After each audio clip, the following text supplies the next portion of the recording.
All right, so welcome back to the Northerner Network. My name is Dan Schessel, and this week we have three guests. That's right. We have Chelsea, who is actually not a guest. She is, one of the hosts here. So, say hello, Chelsea. Hey. We also have on the episode today with us is Samantha. Hello. Wonderful. we gotta really work on these introductions for you guys.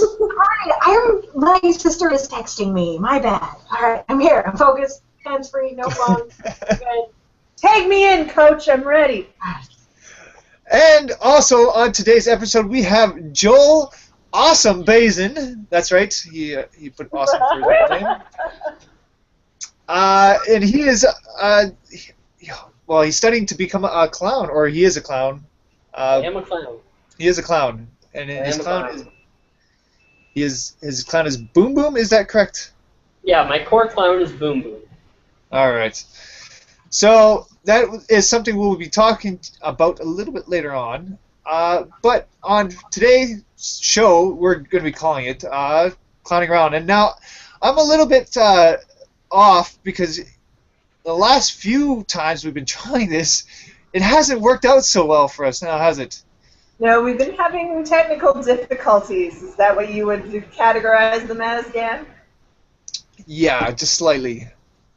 But it seems to, for whatever reason, work out this week, and we seem to all be on, which is excellent. So, hey, if it works, it works. I'm not going to complain. So, here we are. And so, anyways, I want to know, Chelsea, how was your week?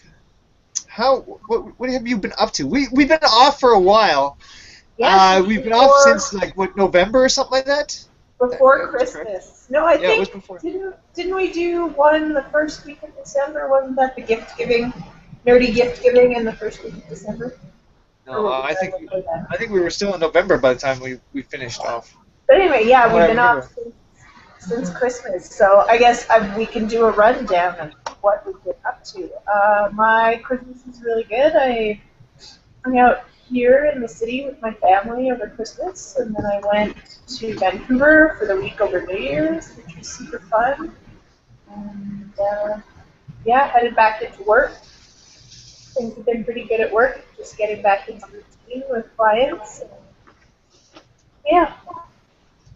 Lots of community outings, trying to get the guys out and active. And actually today was glorious. It was so beautiful out. One of the clients I work with really likes to go for walks, and in the wintertime, Millennium Place, which is the big rec center out in Sherwood Park, has an indoor walking track. And so in the wintertime, we take them to the track to walk. But today, the paths all around Millennium Place were completely clear, and it was so nice out that we went walking outside today. It was amazing. We took them and we went for like a 4-kilometer walk. It was a great afternoon. Well, that's awesome. I know, I was talking to Trina today, and I'm like, you know what? It is so unfair to all the other Januaries that we've had, because it's so nice. My birthday is tomorrow, and it's never this nice on my birthday. I'm a little excited. Never. Although, I have to chime in on this. I heard someone say that the 30-year average for today's temperature is only -4. So we think that we're doing really great, but it's always around ice on white, and around this time of year, we tend to have a slightly warmer time of year, weirdly enough, even though it is the end of January. So 30-year average at -4 says not bad. Yeah, I just can't get over the temperature. I guess it's the length of time that this has actually been going on, because it's been going on for a while now. Yeah, all the melting that's happening. That's what's making it. Yeah, there's not really a whole lot of snow left on the ground, which is really odd and strange. And I work outside a lot, and it is just so muddy outside. It's awful. But I mean, I can't. I had a barbecue tonight going because it's so nice. I didn't even wear a coat outside. It's crazy. Yeah, so anyways, What? Downside to the nice warm weather, with everything melting and then freezing again overnight. Yes. It's icy. I'm a delivery driver, and all the ice and walking up people's driveways when they're covered in ice. I have had 2 bad falls already in the last week. What did you break out the other day? Oh, I will just show them because it's hard to describe. Got like ice climbing crampons that he broke out the other day to wear to work. Oh yeah. Yeah. Oh yeah, we wear those. Yeah. So that's what I've needed to do my job. Yeah, no, we. I think it's as soon as the winter months hit, because we're out in a yard outside all day. You have to put on, chains basically, with spikes in them, and you have to use those to walk around in the yards. And right now, with all the ice, which is more water than ice now, which is weird. But yes, it is just unbelievably nice here in the city of Edmonton. So, no complaints on my end, that's for sure. Samantha. Yes. How was your time off since the last time we got together here? Busy. Let's see, what did we do? Well, we had Christmas, of course, and then New Year's, and then my house, so me and my boyfriend got struck down by that cold that's been going around. And like on my That's always fun. Like 3 weeks, it was awful and terrible. And then we went to the water park. And then Everyone there, no. I contaminated everybody there. Basically, was my whole plan. Even in the water. Yeah. Snot, just wiping it on people. It was good. Nice. We actually just got back from Dundurn again, where my prop guy lives, and I got a few things made, and we worked on some Stormtrooper armor. Not for me, just helping. Midnight party, but that's kind of what's been going on in Samland. Pretty sick, and then prop making. I've been making Christmas ornaments to sell at the con here. Nerdy Christmas ornaments. So that's been super fun. Covering them in comic books. Yeah, I've seen some of the pictures that you've been putting up. Yeah, I'm Some excited. of them have been pretty fancy looking. Yeah, even if they don't sell, I'm just happy that I made them. I made Minion ones. Like, oh yeah, interest. All of that. And then, oh yeah, I covered a light switch in glitter. That was awesome.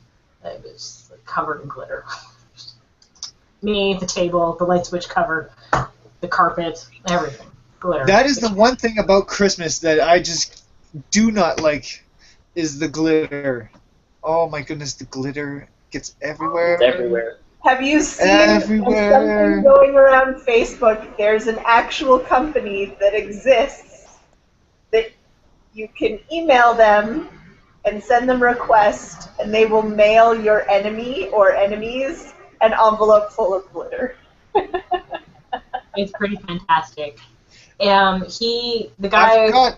I got some people that I could send that to. He was talking to the guy that started this company. He is trying to sell it now because it's grown way out of control for him. He can't handle the orders, and he's just really sick of glitter already. But something within like the first day of it being launched, he had like 2 million orders or something stupid. Don't quote me on it. I can't remember, but it was a really large number that I was like, that is ridiculous. By the second or third day, his website had to go. He had to take his website down because he just couldn't handle the volume. And like, weren't they like bombs too? So like a pot thing, and it would just spray the glitter everywhere. Yeah. Like if somebody has the means to like get up on that, so then make you some good money. Mm-hmm. Right. Well, wasn't it over the holidays? Cartman's Humanity game was selling like. Didn't we talk about this? The actual like bullshit package. Yes. Yeah. I don't know if we've talked about it on this podcast, but we have talked about it before. But yeah, you should probably let's iterate. Anyways, Alright, so The card's where it's meant not to working. be a card game that everybody kind of knows. If you don't, go check it out. It's fun. It's like apples to apples, but for terrible people, and we love it. They had a holiday, what was it, Black Friday pack that went on sale where they were actually mailing out cow poop to people because it said literally bullshit on the package, and people didn't think they meant actual literal shit, but they did. So They sold out. They did. I know. I think it was Will Wheaton bought a few of those, and he wanted it. He just wanted to see if they would send it to him, and apparently they did. So I was quite surprised that was actually a thing that they did. But you know, when they actually say, "Hey, this is what we're doing," people got mad and upset about it. That was the funniest part about the whole thing. Because they can't read. Like, are you kidding me? Like, they paid for it. Why would they not send it to you? Do you know what they did with the money? Yeah, they gave it away, didn't they? They gave it to a foundation that works towards government transparency. Because the government feeds you bullshit, so why not use bullshit to, try and change the government? Was their whole thing. That is beautiful. That is very poetic and amazing on so many levels. So anyways, sorry, Dan. Like there's somebody in Edmonton that's doing Sparkly Revenge Canada. Devin just linked it in the Facebook thing. All right, so let's see if I can. I'll send it up on this page here. But anyways, what were we talking about? Oh, I was talking about. How did your break go, Dan? Yeah. Oh, yes, my break. My break was pretty good. I had lots of time off. I had about 3 weeks of time where I was not working. I played an insane amount of Destiny. Which is, I really got into that game, and I just got really uber consumed by it, and I couldn't stop playing. How did your Artemis party for your birthday go? That went fairly well, actually. We had in the other room over there, we had it all set up where we had all the different stations, and we had all 6 people come in, and it worked pretty good. I had a lot of fun. I always have fun playing Artemis. I'd like to try some missions and stuff like that. And talking about Artemis kind of brings me up to my resolution for for the year. I've always wanted to do like a 2-ship Artemis night. Battle, head to head. Yes, like a head to head with actual people, an actual different Artemis ship. Like going at it, and I really, that is my I would say my one, at the top of my list for things to do this year. Round up, it'd take a dozen people, 2 crews of 6. Yeah, it would take 2 crews of 6, or you could do it with smaller, like you could do it with 3 people each, right? I mean, you can cheat it, but if you really wanted to do it properly, you could do it with. You've got the captain, you've got comms, you've got engineering, you've got tactical, you've got helm, and you've got captain. Science. Yeah. Science, yeah. Yeah. Yeah, there's six people to run the actual ship. Yeah. And it is super fun, super amazing. I love playing it every single time. It just takes a lot to set it up. Last year, I was so bummed out when I couldn't come this year. Yes, no, we were all kind of disappointed that you couldn't make it. There's a lot of board games that were being played upstairs. I bought my wife Love Letter. That was a pretty good game. And we actually just went and finished going to the Tabletop Cafe where we played Roll for the Galaxy. And I really enjoyed that one. It took us a little while to actually figure out what was going on. The board game cafe that like the tabletop cafe that we went to was super loud, and the first round we did completely wrong.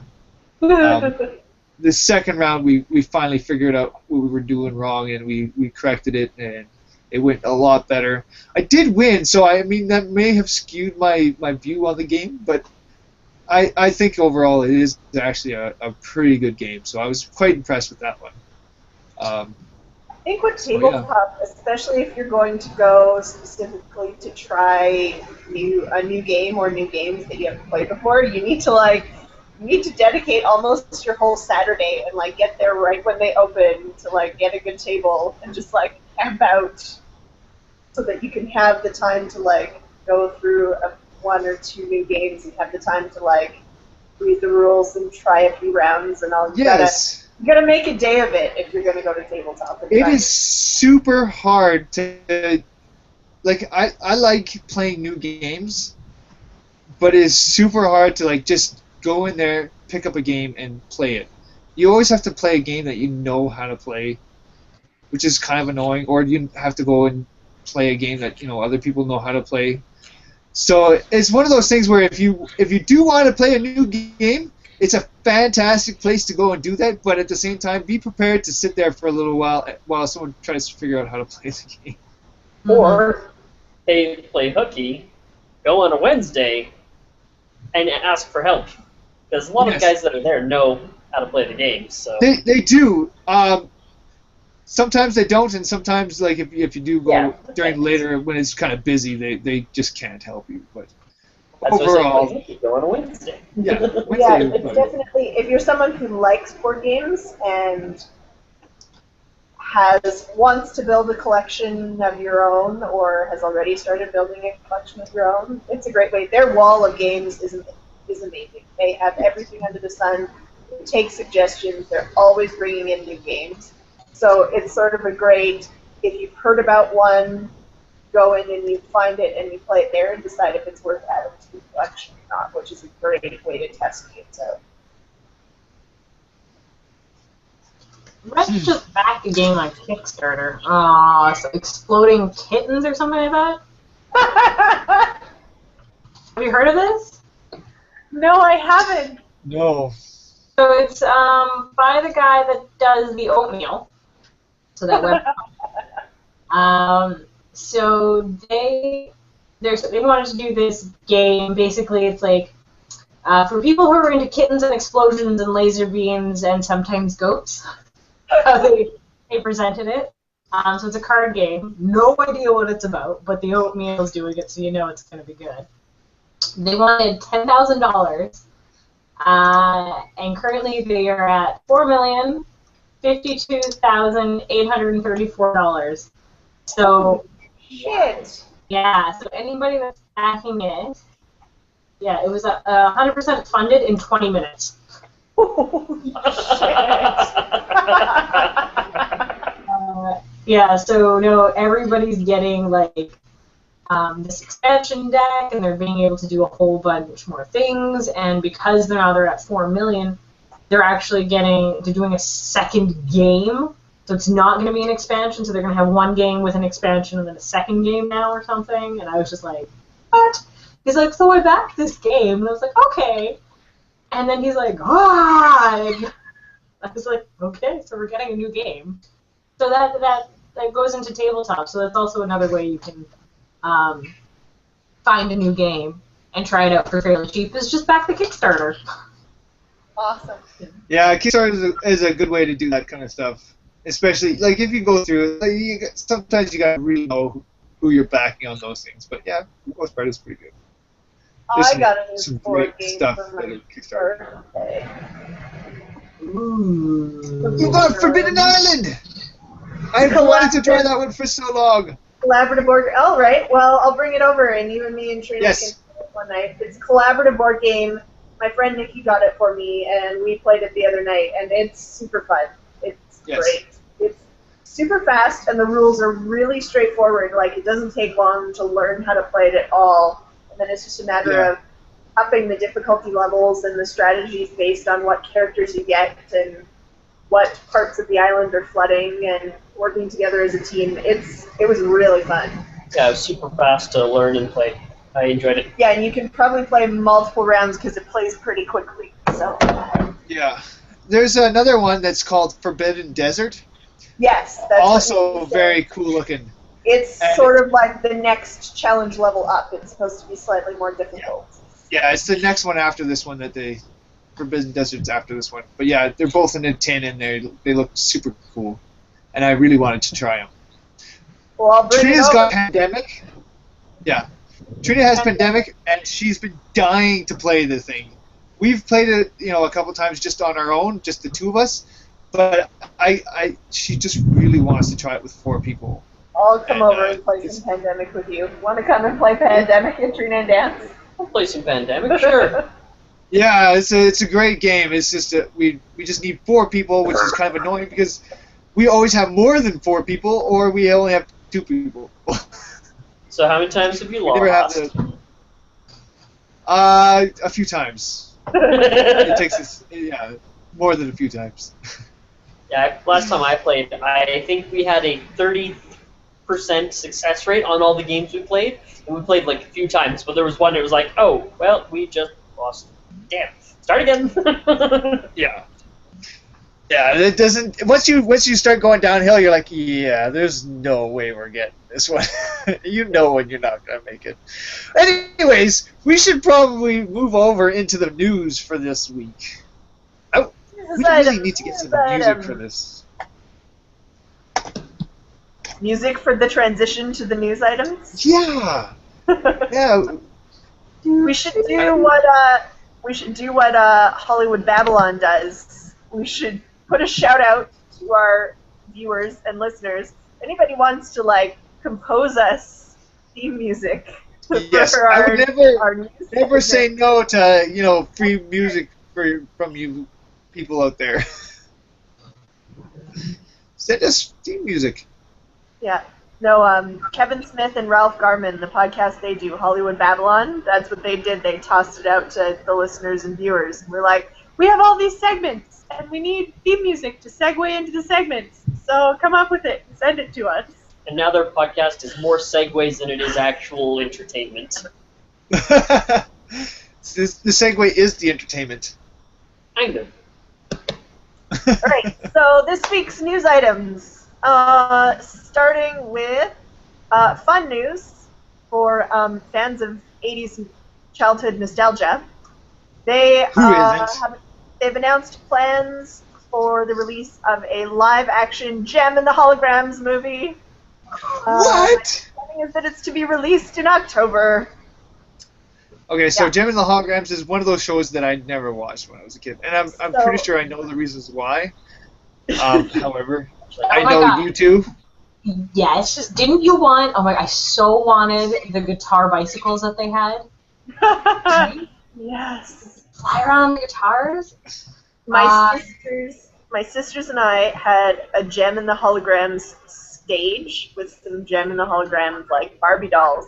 The thing is the stage was a tape recorder, and it came with a Gem and the Holograms tape that had one song on one side of the tape and the other song on the other side of the tape, and you put the tape into the bottom of the stage, and then you took your dolls, and it was like Gem was singing on the stage. It was the best toy ever. That's fantastic. Oh my goodness, this was an actual thing. Yes, this was an actual thing. If you were a girl born in the early 80s, you have the same fervor that Sam and I have right now. At discovering Literally, that I've movie last never year. heard of this thing ever, and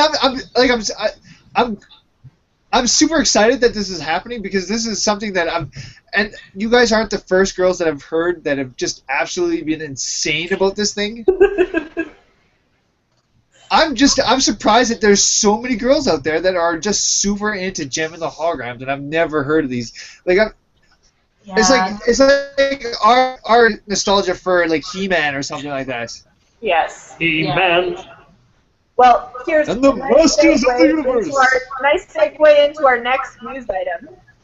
So, speaking of childhood nostalgia and classic cartoons, Netflix has come to a deal to start streaming the whole bunch of like late 80s, early 90s cartoons, including G.I. Joe, My Little Pony, Transformers, and the complete cartoon series of Jem and the Holograms. So Dan, you can go to Netflix and watch the complete cartoon series of Jem and the Holograms and find out what it's all about and why Sam and I are so excited.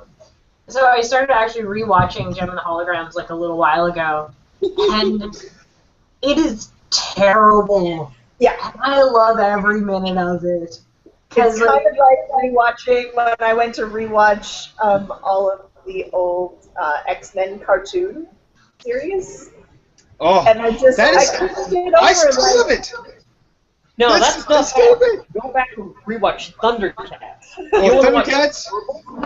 Rewatch Thundercats, or if you rewatch actual He-Man, like the old oh man, it's so painful. With their like lessons, oh yeah, I've got a yeah. VHS of He-Man versus Skeletor. Yeah, it's pretty terrible. It's so bad. When you were watching it when you were a kid, you're like, this is the greatest thing in ever. Like, man, it was amazing when I was a kid, and now it's just like you watch it, you're like, how did I do this? I've been rewatching. How did I sit through a half an hour of this? Just struggling with it. Struggling with rewatching Power Rangers, and I'm like, this is so awesome. Oh my god, this is such terrible acting. It's like, okay, Kimberly, we will go here. I was like, what? Why? Okay, I'm just gonna keep watching. You just have to plow through it, and then you get it. And the outfits are amazing. We're just out of my age range when I was growing up. Watch it anyways. But yes, so news item, hooray for Netflix and their continued support of childhood nostalgia. They actually have an amazing selection of cartoons on Netflix that are like all of my childhood, everything.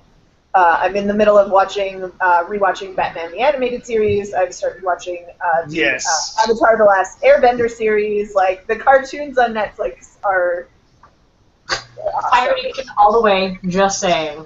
Yeah. Right. I kind of wish they had Tiny Toons and Animaniacs. Oh, Animaniacs. So good. So good. My kid, he just, like, and this is the best part about having, like, a 5-year-old in your house, is that you get to watch all the cartoons again and be like, yeah, no, I'm just spending time with my boy. And it's just like, yeah, I'm really actually liking watching all these. And then you get to push all your old cartoons on him now. This is great. Indoctrinate him into the ways of Batman the Animated Series. He's actually been watching it, which is surprisingly weird, but he does watch it. He really likes Batman Brave and the Bold. Brave and Bold? Yeah, Batman Brave and the Bold. Yeah. He really likes that series. Favorite. And Yes. With NPH? Oh yeah. Oh yeah, that was a good episode. So, continuing on in our news items, more with the Netflix awesomeness. So, Netflix is continuing to commission original series, a la Marco Polo that it just released. But it's made announcements that it's going to release a 13-part series called Marvel's AKA Jessica Jones, based on the characters of Jessica Jones and Luke Cage. It'll be a 13-part series released sometime this year, after another Netflix original series that they're creating, which is an original Daredevil series.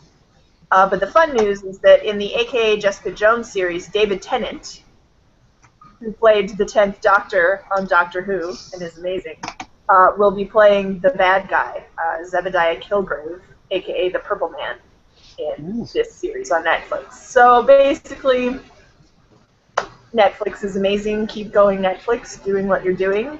original series. This is awesome. And David Tennant as the bad guy.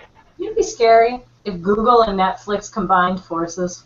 Oh my god. Their powers combined, they took over the planet. We wouldn't even notice. We'd be like, we're so happy. Look at all this. Oh.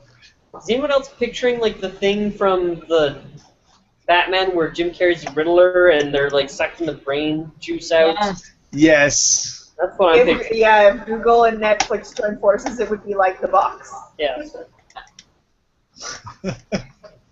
No, that'll actually be really cool. Netflix has done well with their Original series. Like, I watched Hemlock Grove, like the first season, and I was quite impressed that they didn't hand things to you in it. Like, when you watch it, you're like, what is happening? I don't understand. And then you watch it through, and you're like, oh, that makes sense. And then you watch it again to pick up on a lot of the nuances that they put in and hid. Orange is the New Black. Mm-hmm. Yes. House of Cards. If you've watched House of Cards, I mean, that's such a original great series. It's amazing. The problem is that you watch it in like a couple days, and then you're like, I really want more, and there's no more. They really need to start spreading that out. The whole season at once, you can binge watch it, and then you're left waiting forever and ever. Yes, that's the problem with that series. Such a fantastic series. Oh, so good. So I'm quite impressed with Netflix. So I'm excited for this. It'll be good. And like, everybody always razzes on the Daredevil movies and whatnot, and I was like, you know what? There is a place for that movie, and if that movie was made now, everybody would be like, oh my god, Daredevil is the greatest, because we're in a superhero movie phase. Back then, when Daredevil, Elektra, Ghost Rider, all that came up, everybody was really like, who are these people? Jonah Hex, Well, okay, Kingpin was awesome in that movie. Yes. Daredevil. I don't know. It was awful. It was a bad movie. It disappeared. Yeah, but I mean, how much you have to look at this, right? For me, it all comes down to the script and what the actors have to work with. Because Yes. I feel like Affleck did a pretty decent. I think he did fine. It's just A pretty decent job. But He did- script-wise, right? If you look at the time that goes into script development of superhero movies now, right? The stories are there. The stories are solid. The writing is amazing. Like if you look at the Captain America movies, if you look at the Iron Man movies, if you look at the Avenger movies, the writing, the script development, that's huge now. The story needs to be a good story. yes. Well, I think it comes to you have to mine the right comic book feed that's going to be most accessible to the general public. And that's basically what all the superhero movies are doing. They found the most accessible feed via comic book thing, and they're using it. Oh, you're slightly less fuzzy. Yeah, I'm reading the specs on my webcam right now, and it's like, yeah, it's an adjustable thing. And I was like, I wonder if we can just make it less fuzzy. It is super loud and super super distracting. So Sorry, if anyone's actually listening to this thing, that was Sam adjusting her camera. Adjusting the lens on her webcam. Yeah. All So right, that she's so not we're so going to funny round out the news items this evening with more Marvel superhero news. A while ago, the Suicide Squad movie was announced. Okay, this is not Marvel. That's not Marvel. Oh, sorry, DC. Pardon me. Completely separate universes. Wash my mouth out with soap. And bleach. Yes. No, they might be doing the. You've heard like the hints about like the Flash, right? But how they might be doing like the world colliding of Marvel and DC and And the DC. Flash series now. Because when the Ultimate Crisis happened, like he was like the instigator of that, right? So who knows? We might have a Batman Avengers movie coming soon. But okay. That would be fun. But at the moment, Anyways, DC's Suicide Squad making of the movie was announced to be directed by David Ayer. And there's been some recent casting news, specifically around Harley Quinn. So the actress Margot Robbie will be playing Harley Quinn. And just from her headshot, I think she's got the look to pull it off. But the article that we have tagged here was just sort of a short interview with her, and Harley Quinn's a pretty iconic character. There's going to be a lot of people to please with that one, and she was just saying how it's a little intimidating to tackle that kind of character. So I know, Sam, you're our resident Harley Quinn aficionado. How many different Harley Quinn costumes do you have for cons? Arkham City, Arkham Asylum, Dr. Quinzel, Classic, Bombshell. Oh my god, I know Mad Love, Arkham Inmate. Let's just say 7. We'll just say 7. So here's a real question. Are you upset that they didn't pick you? Because I am not an actor in the slightest.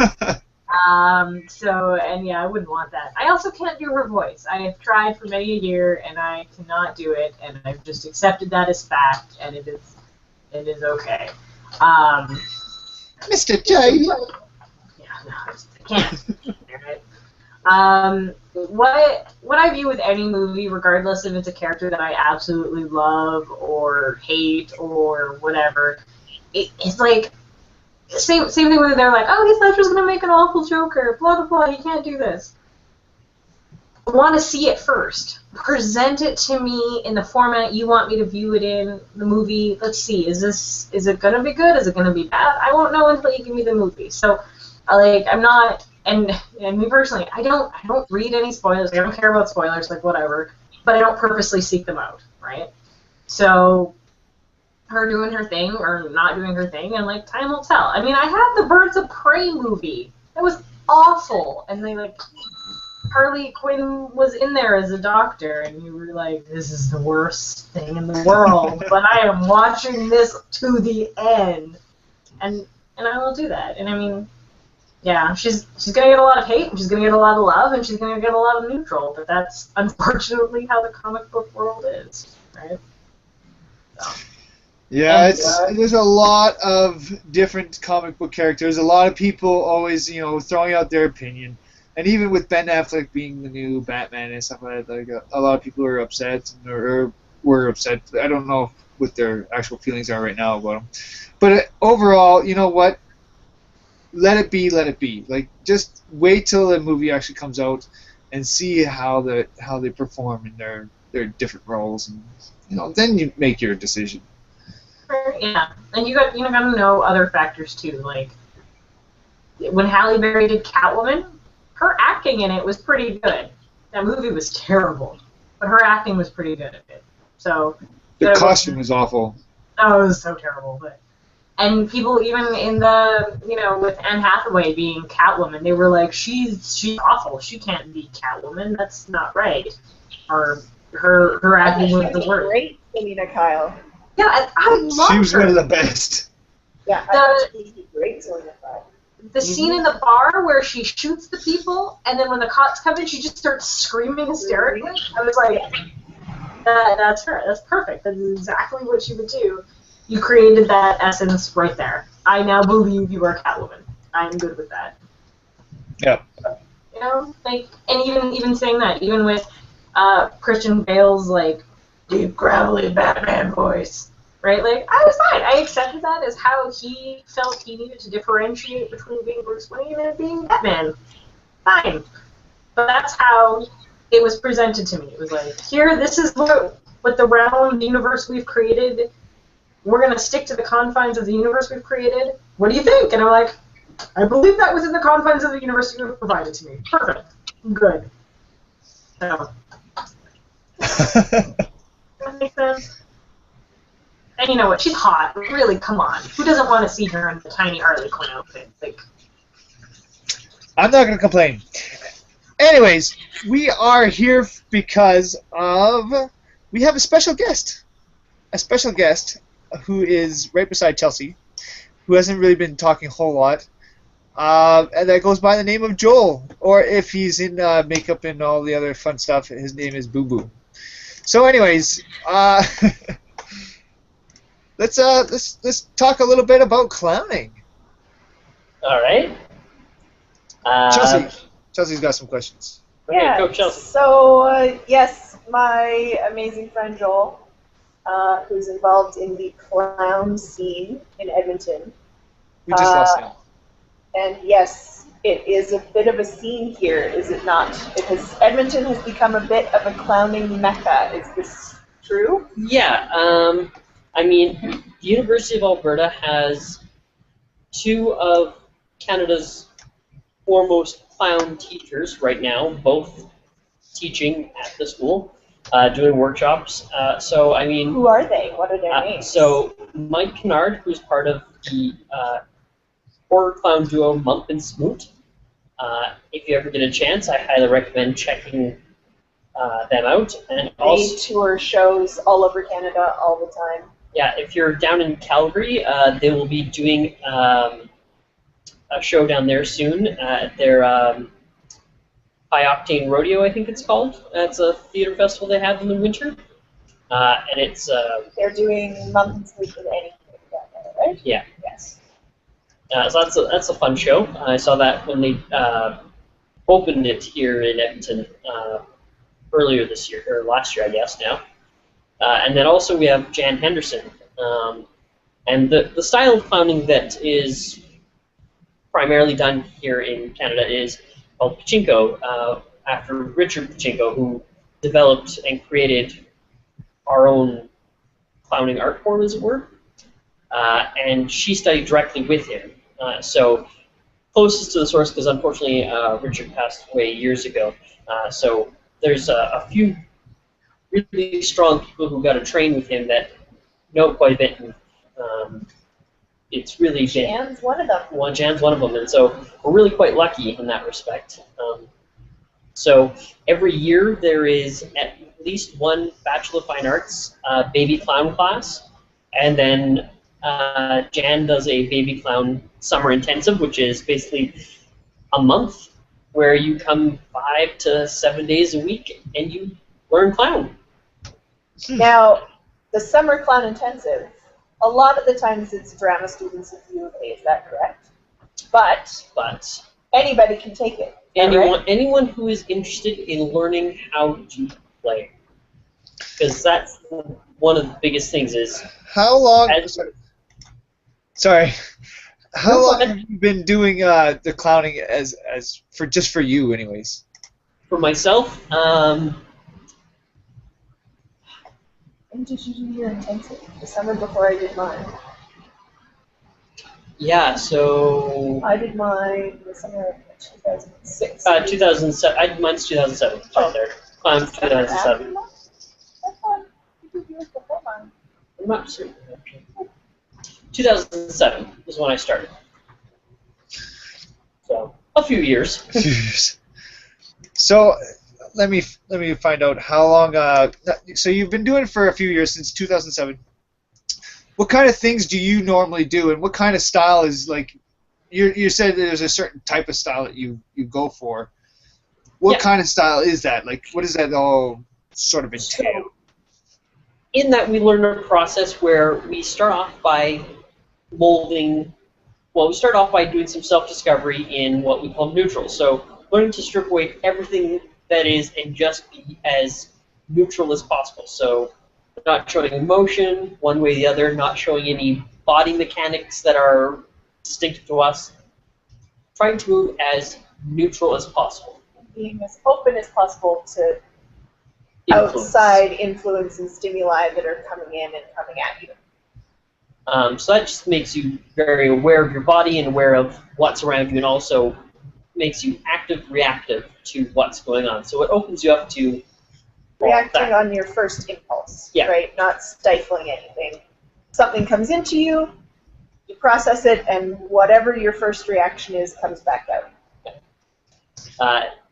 From there, you start off, get masks. Well, not get masks, you mold masks. And they're given the numbers 1, 2, which you make a mask that represents what you feel in 1, 2, which have certain words associated with them. Then you make a second mask, which is 3, 4, 5, 6. Then eventually your 7 mask, which you're given, is your red nose. So in the clown that we put on all these emotions and way that those masks influence our 7th mask, and then we wear the nose as mask. So it's a mask process, even though it's only covering your nose. And then you put makeup on to help accent and illuminate your character. So yeah, to boil it down in simplest terms for people who don't know anything about clown, it's a character building process of sorts, right? Yes, it's a character building process, but it's not like an outside character. It is 100% the purest form of your personal extremes.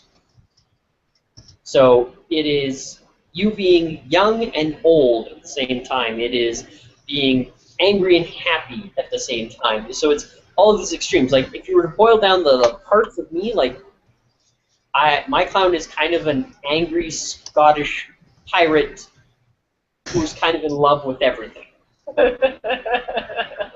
That's a really good description of Boom Boom. But he's angry, but not really.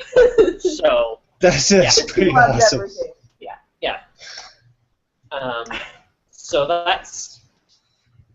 it's very difficult because, as a lot of the teachers say, once you take clown, it's very difficult to talk about clown because everyone will look at you like, what are you talking about? Yeah, it's like drinking the Kool-Aid a little bit. So, would you recommend for people who are having that reaction to come and see a bit of clown? Does that better inform what you're trying to explain?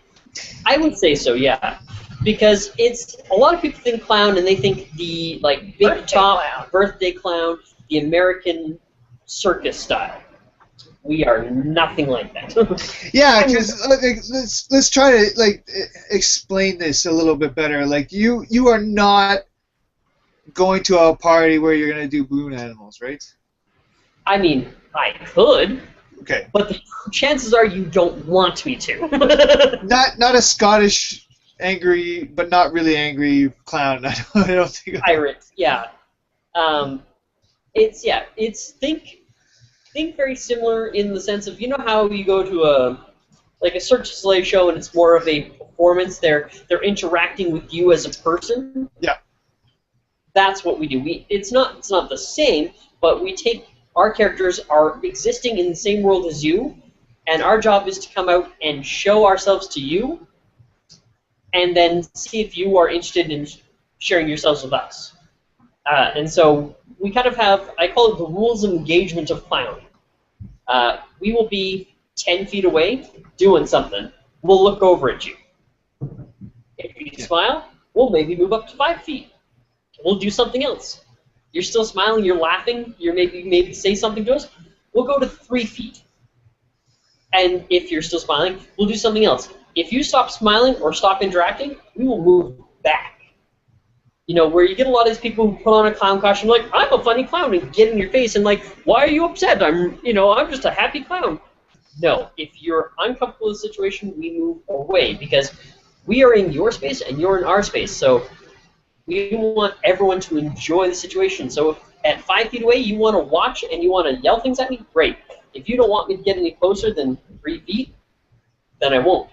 But at 3 feet, say you're still laughing and having fun, I still won't get any closer. I'll make an offer to you. If you want to come closer and play, then that's all on you. So we exist in the same universe as you. We just have different rules that we follow than what society would normally put on you. Because we can feel, if all of a sudden if we decide that we want to laugh and we're going to laugh until we're bored of laughing, or we're going to cry until we're bored of crying. We're going to just feel everything until we're bored, and then we're going to change. Or we're going to play a game until we're bored, then we'll change. So it's that. It almost reminds me a bit of magpie or crow mentality, right? The shiny object is the most interesting and fascinating and what all your focus is on, until all of a sudden There's food. there's something else Yeah. over there. And now that's the most interesting and fascinating in all of your, every possible thing you could give to it until there's something else. Yeah, so it's like that, and often there's a couple different ways that we go and interact with people. In some cases, we'll have theater shows, and that's a proper theater show, and there's still interaction with the audience. The audience, for the most part, stays in their seat. They laugh, we yell at them, they yell at us, and that's great. It's a Mump and Snoop show, for example. Yeah. If you ever have a chance. You know, they may bring one person up, but they'll kind of like suss it out using a very like shortened version of those kind of tactics of deciding whether someone's going to be interested in playing or not. Or then there is the short, what we call a turn. So it's like in cabaret format, where we come and show you a short bit. It's the clown version of sketch comedy. Yeah? Yes, yeah, a clown version of sketch comedy. We come out, we have to show the world something because it's very important this week, show you, and then we leave. So you get a lot of different types of clowns, different personalities, big variety. Okay. And then there is roving, which is we've decided to go for a walk, maybe in a group, maybe in a duo, maybe solo, and we're just exploring. If you enjoy what we're exploring, we may share with you. We're not necessarily definitely not standing on a street corner asking for change and juggling and stuff like that. Rarely that is the Going case. for a walk, riding the bus, Trying to buy new sneakers. going into the mall, yeah. So I have to buy shoes for my clown, and so when you need to go shopping for your clown, you go and clown because they have to decide whether they want it or not. So you have to take them shopping. So that's a whole other process as well, and so you have to be cognizant of, is this okay? Am I weirding anyone out? Do I need to come back in a little bit because the store is too crowded? Because again, you don't want to invade people's space and have them uncomfortable, because that's how you accidentally get punched. Because you may not be aware of it, but someone may have a phobia. Because there is that stigma where some people are afraid of clowns because of that. American traditional clown has been taken and twisted and forced on us as a horror theme. So a lot of people get very uncomfortable with it. So it's our job as the performer and for our own safety to be aware that you don't get close to someone you haven't interacted with and put them in a corner, because that's going to end badly for you, no matter how, and it's just going to reinforce the negative stereotype of what clowns are, and that's, again, not our job. So I'm just picturing this, you walking into some random store and not really paying attention, and then backing some poor guy into a corner who's been watching you the whole time and freaking out the whole time.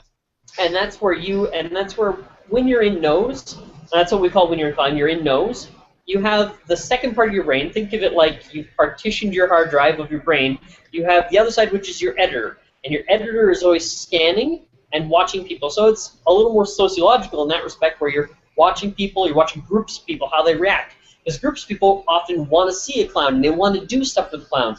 It's usually individuals who are less comfortable one-on-one with the clown. So you often try and interact with groups, not so much individuals. So if people listening or watching, including Dan, are still trying to wrap their brain around all the stuff we've been talking about and want a chance to come and see some clowns in action and try and sort of get a feel for it and see what all this is about, what are some opportunities that people in Edmonton have to see some clowning? Well, coming up this Wednesday and the last Wednesday of every month, Full Spectrum Theatre puts on the E-Town Clown Cabaret at Evolution Wonder Lounge downtown. So that's 10220 103rd Street. We do a 1-hour show. Doors are at 6:30. Show starts at 7. It's done by 8, and afterwards there's karaoke. It's all by donation. And all the door proceeds this month are going towards Theatre Network after the fire at the Roxy Theatre. So it's a really good cause this week that all the door is being donated to. And that was very, very tragic. that just recently happened, and a lot of people I'm pretty sure a lot of people who are watching this show have already heard that the Roxy Theater burnt down there. So yeah, They have announced plans to do lots of fundraisers and rebuild the space, though. So Yes. we'll be back. Yeah. We'll be back. Yes. It is their hope to be back, but obviously they're right now in damage control, trying to find where they're going to put the rest of their season and deal with all that stuff. So it's quite a rigmarole for them. So that's why we're just we want to donate to them, because we want to do everything that we can to help them out, because it's an extremely valuable space to the city. So. It really is, and like I've been down there a few times to watch a few shows, and it is a really great area, a great space, and it's a landmark of Edmonton that really should be. So Joel, Yeah. the E-Town Clown Cabaret happening 2 days from now on Yeah. Wednesday the 28th. Will you and your clown Boom Boom be presenting any turns Yes. in this cabaret? Yes, I'm doing a turn called Mission Possible. So you get to see Boom Boom strut his spy stuff, as it were, this month. And then also, I'll be doing another. I pretty much do a turn every month. So if you don't make it out this month, next month, I'll also have an opportunity for you to see me in action. But coming up this summer at the Edmonton Fringe, Just Breathe Theater, that's my company, we'll be doing Boom Boom versus the Uncommon Colds. So that will be a full main stage Fringe theater production. So Yeah, I was just about to ask you if you were going to be at the Fringe this year. yes. When Yeah. is the Fringe? Do you know? Ooh, I can't remember if it starts on the 15th or the 16th of August. I was going to say it's usually the middle to last 2 weeks of August. Just pull up the calendar, maybe I can give you a... I know it's very hot. Anyways, it's a ways away, but we will all be looking forward, and I'm sure we will pump that at some point as well. So yeah, myself will be doing that, and then my friends at Full Spectrum Theater, who run the cabaret, they also have 2 shows in this year's Fringe Festival. And then you can also look forward to there may it's not been announced or anything like that, but there's another cabaret called Fool's Gold Cabaret that goes on in the city as well, which is more of a yearly clown cabaret as well. And that's usually in the fall. It's often in the fall, but there hasn't been one yet this year. So we'll see if that happens this year. I know the organizers are very busy this year. So how many clowns are in Edmonton? Like, how big is this scene? I guess are practicing or just generally? Because approximately every year there are, I would say, 30 brand new baby clowns coming out of the U of A. Between the BFA class and the summer intensive. It's usually each about 15 people in each class. And then there's usually a couple workshops, and then there's the Advanced Clown Workshop, which is another month-long, which explores more the further outside extremes to, like the Super Caring, which is your Auguste, which is another subcategory, and then there's the Joey, which is the more extreme. So in every comedy duo, there's the straight man and the buffoon, kind of like the Abbott and Costello, right? Yeah. One's the like super bumbling, like good-natured soft, and then one guy's the like the giving stiff orders kind of. So the super bumbling is the subcategory of clown called Auguste, and the snotty giving orders clown is this classified as the subcategory of Joey. Oh, okay. So that's Clown Cabaret. You get to explore those extremes a little bit more. And I do believe Jan also does workshops dedicated specifically to, so there's an Extreme Joey workshop and an Auguste workshop. which happen every other year. Yeah. This sounds very complicated to be a clown. It is, and I would have never known. I talked just about Boom Boom. That's only one of my, that's my core clown. That's like my base clown. I have 2 other characters, and I'm working on a 3rd, so my 4th character right now as well. Wow. Yeah. How do you keep them all straight? No, that's the good question. Each of them have different, what we call energy. So and distinct personalities. Distinct personalities and different energy pieces. So when I put on different clothing for that character, I tap into that I guess, body position, that energy, and that emotion, because the emotions are, especially in the extremes, one is super giving, super loving, and one is super hard and doom and gloom. So, so it just you just know, and you generate the feeling by tapping into the energy that it pulls from, because like Boom Boom has a lot of like head energy and like around his hips, and he uses his hips and his head a lot. Where my Extreme Joey, who's the Bossy Boots character, Gormaga, has white skull makeup and reads passages from, Dante's Inferno about hellfire.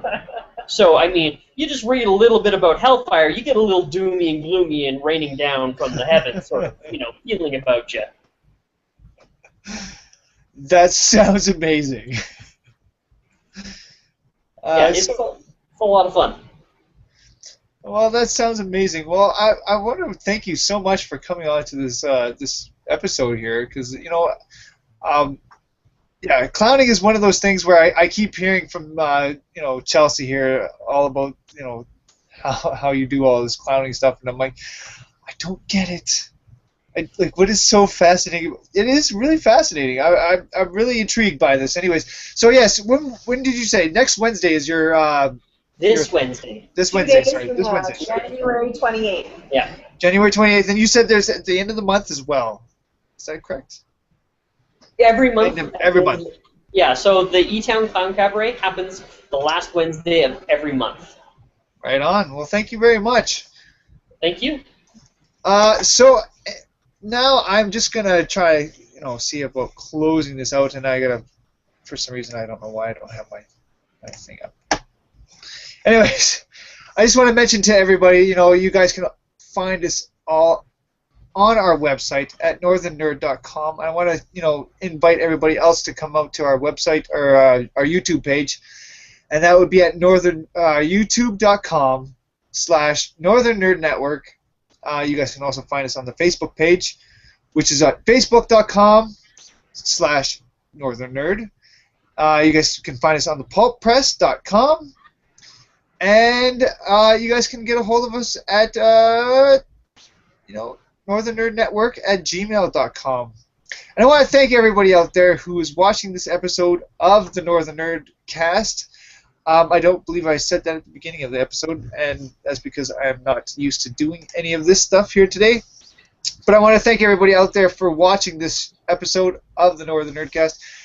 And that's it. That's all. I want to thank you guys, and I'll see you guys on the next one.